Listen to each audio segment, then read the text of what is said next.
Okay, so at this point in the edit, quite a few of the selects have been made, but honestly, this is a pretty big project. So I've been categorizing everything, but right now we're working with two new sequences here, raw footage 2 and raw footage 1. And as you can see, I mean, there's a lot of raw footage in here. This is like 2 hours. So what I've done is dragged all these clips in here. And as you can see, we've done the coloring process so that we have an idea of the shots from different sequences. Now, this is a rough ordering of what the layout of the vlog is going to be. We have the beginning here, beginning B-roll shots of the office. We have some of the items that I bought, all the Amazon purchases and boxes. We have the different phases of creating the office, right?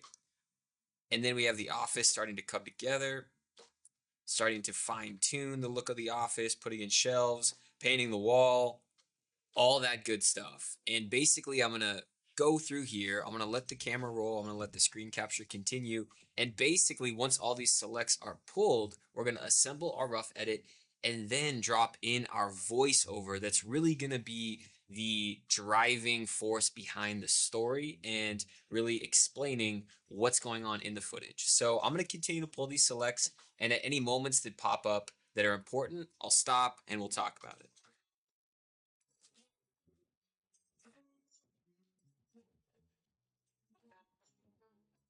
So a lot of the times when you have B-roll shots that you're putting together for a montage, you're going to have the moment where you hit record, you're setting up your shot, your camera, your focus, your settings, and then it's actually the shot's going to start. So when we're scrubbing through our clips, whenever we're editing, we want to look for that moment where the beginning of our shot happens. So I can see kind of jostling, moving the camera around, and then right about there, so we're going to cut in.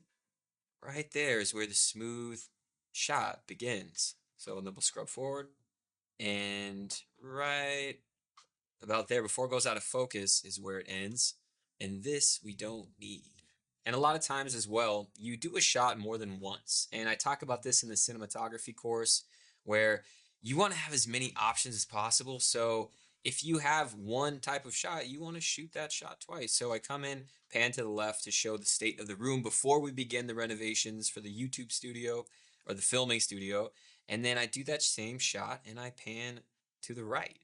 So we're going to grab that and we're going to continue to scrub forward. Now I know this is not the most interesting B-roll at the moment. It's a blank slate. It's a blank room with nothing on the walls. But bear with me. We're going to start getting to the interesting footage very soon. Something else I want to mention is out of context, these shots don't currently make a whole lot of sense, but because you are the one who's putting together your masterpiece, you know the context and the content and what the story is that's being told. So as you're making your cuts, you are really making connections. We know that we're going to connect these shots before the renovations to the shots after the renovations. So we're gathering pieces to the puzzle to tell that story, and the context that we're putting these shots in is really what tells that story. So to the average person who doesn't understand the project you're creating, things really aren't going to make sense during this phase a lot of the time. It's kind of like seeing a painting or drawing or whatever it is when you've only seen the sketch and you haven't seen the final product yet.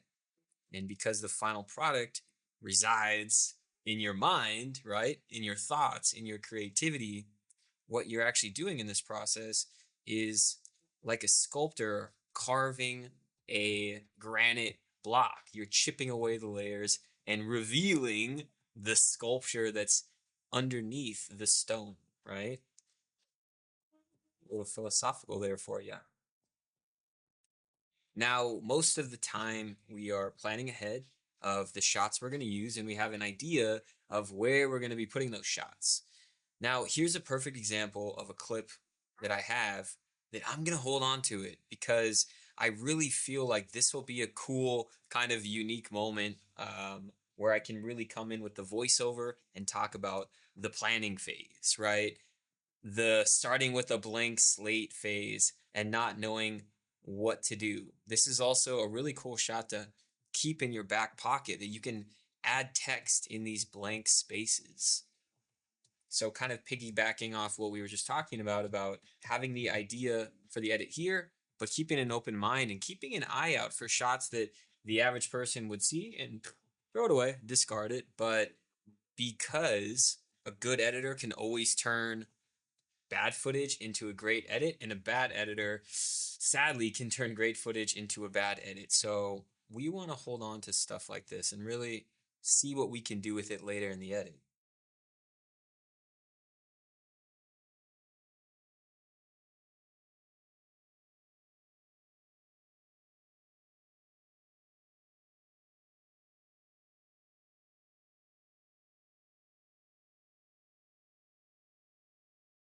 Now, there are two main types of montage: a musical montage and a sound driven montage.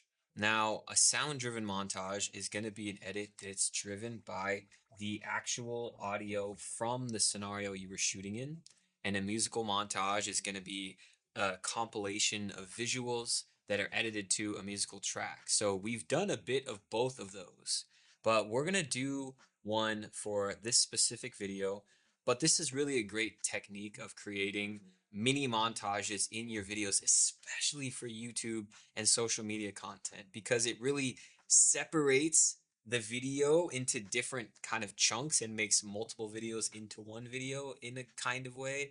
It's great for people with a short attention span. It's great to really spice things up. And the way we're going to be learning how to do it in this edit is to cut down about 5 minutes of this footage that we have here with audio from our scene of this whole opening the boxes. So I'm going to go ahead and unmute the audio track for these shots that we have here because we're actually, like I mentioned, going to be using the audio. Hopefully it's good. So let's go ahead and skip forward to the first important moment. Basically, I'm going to be opening up this knife and then opening up all the boxes. So let's go to this moment. We can read our waveform and see this is our moment right here. Okay.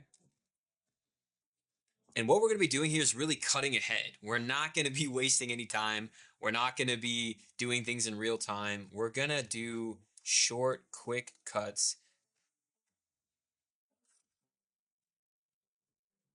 And I want to just grab for the first draft of this montage every moment that has a sound to it.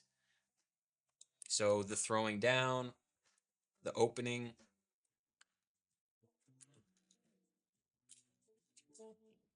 and as you can hear, we have, sadly, the lens of the camera was pulling focus. So there are these moments. We're obviously going to do our best to cut around. Ideally, if we're recording something like this in production, we are using an external microphone. Apparently, I wasn't using one for this situation, so that's on me. Now we got to fix it in post, as some might say. But let's continue to pull the cool moments from this sequence. So I'm going to go right in front of the moment we want, make a cut.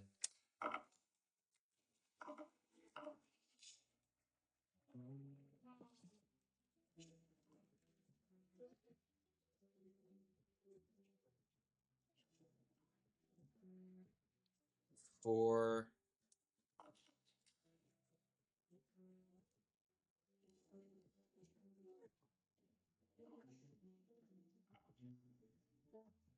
okay.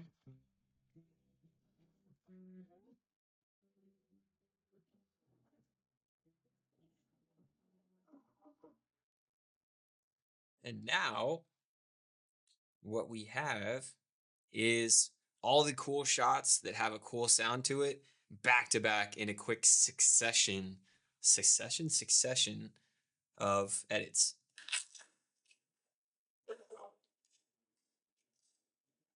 Okay. we're going to leave that for now, but we can adjust the pacing, speed things up um, on the next pass of this edit. But let's continue to go through and pull the rest of all this footage in the tan sequence.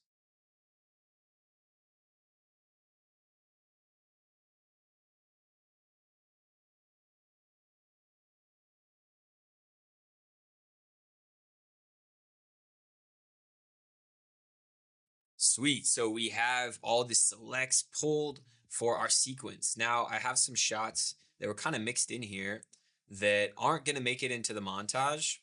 They're these ones, they're more of slow pacing shots. They will probably have some voiceover under them of showing what I bought, some of the items. But for the purpose of this montage, we're going to go ahead and select these clips, these longer ones that aren't going to be in the montage. We're going to move them to the back and we're going to change the color so that we know they're not part of our montage. I'm going to right click the space in between to remove the gaps. Do the same for our montage clips. What we did here is whittle down all of these montage shots from 5 minutes to about 30 seconds.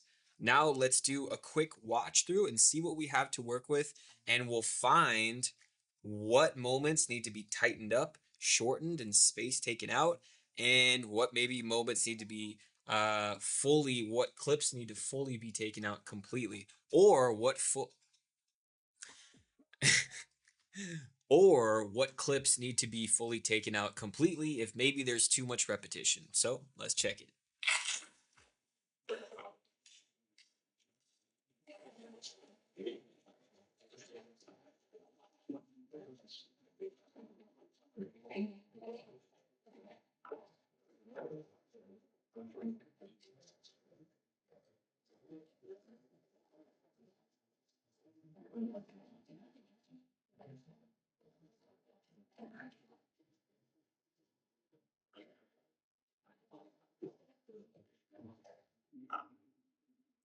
Okay, cool. So not too bad. There's definitely a few moments that I saw with my editing eye that there's a little too much space kind of hanging around. And personally, I'm not a huge fan of. I love the knife shots and all that, like cutting the tape. I'm not the biggest fan of these opening the boxes. It's a little too, I don't know. It doesn't have a really cool feel for me. So rather than deleting these, it might just be the ordering. And that's really a big thing when it comes to montages. It's the shot that's it's the shots that you choose. It's the length that you choose to show those shots. And it's also the ordering that you decide to put those shots in. So I just whistled when I made the sound, shots in. So there's a lot of stuff going on, a lot of different complexity. And rather than deleting these shots I don't like, first of all, I'm going to go ahead and make some space to duplicate our montage clips so that we got a backup right there in our timeline. And then I'm going to go ahead and change this color.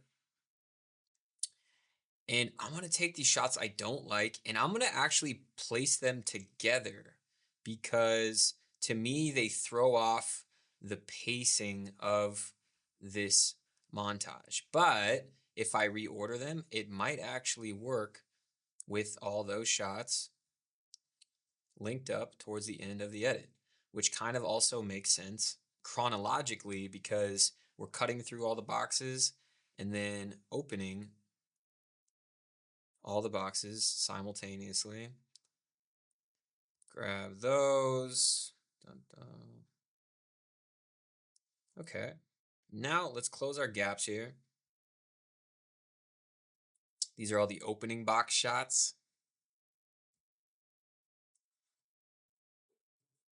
And let's see what we got.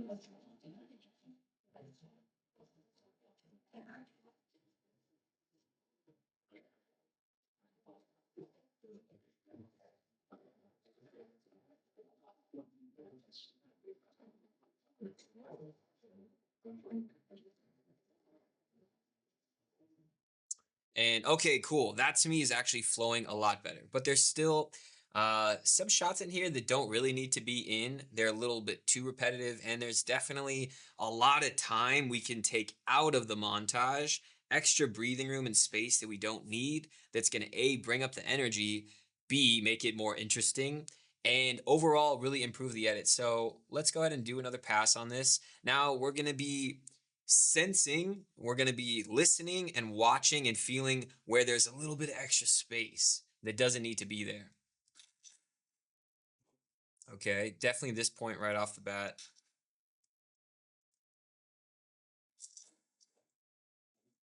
You can see this empty space right here. Let's go ahead and remove that. Okay, remove that.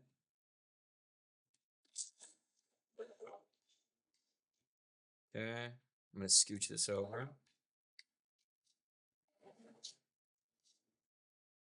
Too much empty space right here as well. Scooch that over.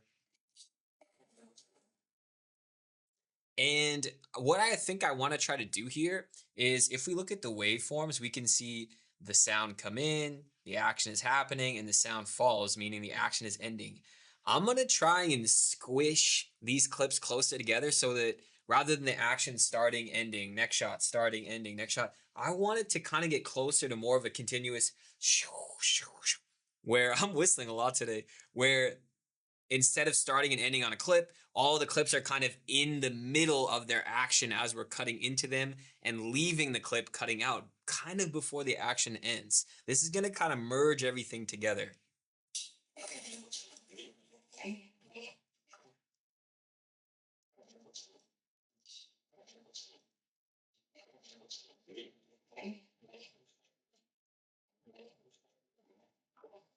Okay, there's some extra breathing room at the beginning of these next ones we could take out.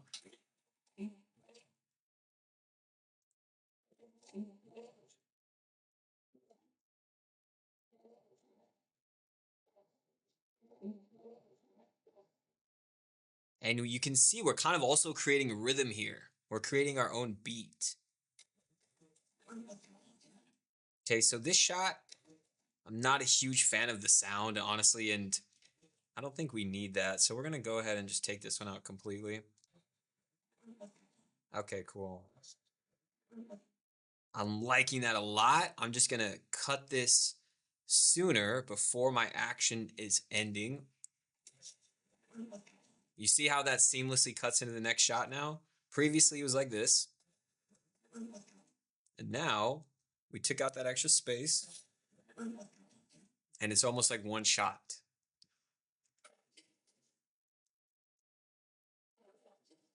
Okay, the energy kind of dies there in the clip because the sound drops out for just a few frames. So we're going to remove that dropout by cutting into this clip a little bit later. There we go. So before it was like this. And then now,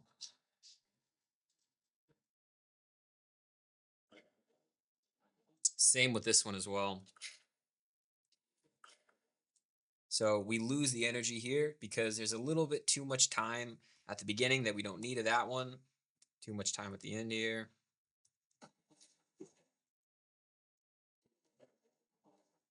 Still, we get, it kind of goes, and stops. So, right.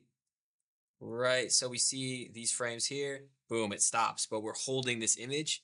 This is an exact time as an editor where these two frames are making a huge difference on the seamlessness and the flow of our edit. So we got to ninja our way through this. There we go.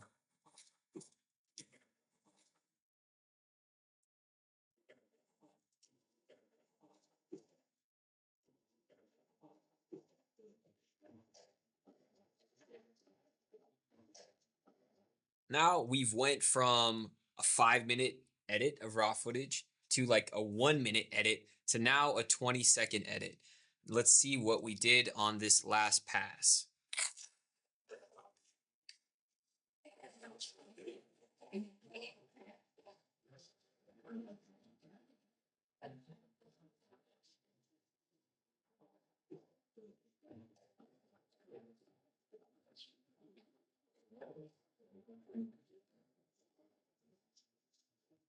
Okay, cool. So we don't have a definitive ending yet for this montage. I'm not exactly sure what the voiceover is going to be saying at this point in the edit, but the takeaway that I want you to have here is that the editing is in the subtleties. If you give the same footage to two different editors and they cut and edit in the same time frame, but they're holding shots for a different amount of time, ordering the shots in a different way, it's going to be a completely different edit with a completely different feeling given to the viewer.